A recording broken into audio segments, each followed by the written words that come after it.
नाशिकच्या ईदगाह मैदानावर असलेले हे फटाक्याचे गाळे संपूर्ण नाशिक शहराला याचा धोका आहे। कारण अग्निशमन दलाचा सुरक्षेचा कोणताही दाखला या दुकानांना मिळालेला नाही।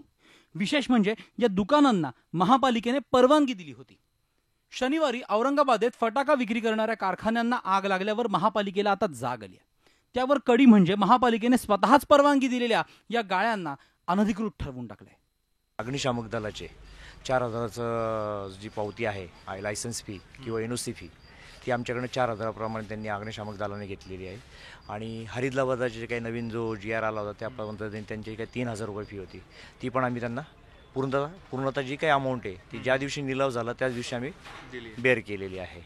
त्या अनुषंगाने त्यांनी एनओसी द्यायला पाहिजे होत्या, ती आजही कुठल्याही प्रकारची एनओसी आमच्या हातात त्यांनी दिलेली नाही। फटाका विक्री करणाऱ्या 2 दुकानात कमीत कमी 3 मीटरचं अंतर असावं। सुरक्षेसाठी पाणी आणि इतर उपाययोजना रस्त्यावर आवश्यक आहेत। मात्र त्याकडे दुर्लक्ष झाल्यामुळे नाशिक पोलिसांनी शहरातील 40हून अधिक गाळेधारकांवर गुन्हे दाखल केले आहेत।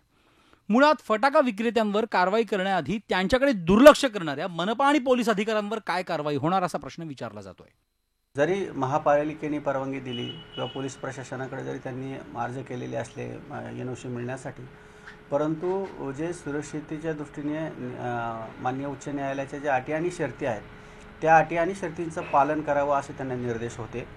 आणि त्या अटी शर्तींचं ज्यांनी तंतोतंत पालन केलेलं नाही, एखादी जरी अट त्यांनी पाळलेली नसली तरी ती कारवाई करणं क्रमप्राप्त होतं आणि त्याप्रमाणे कारवाई केलेली आहे। महापालिका तेवढीच जबाबदार आहे। महापालिकेला मी निदर्शनास आणून पण दिलेलं आहे। महापालिका रितसर मी तक्रार सुद्धा केलेली आहे, हायकोर्टाची ऑर्डर पण दिलेली आहे, तरी सुद्धा त्यांनी डोळे झाक केलेले आहे। फक्त केवळ उत्पन्नासाठी, महसूल उत्पन्नासाठी त्यांनी हा प्रयोग केलेला आहे।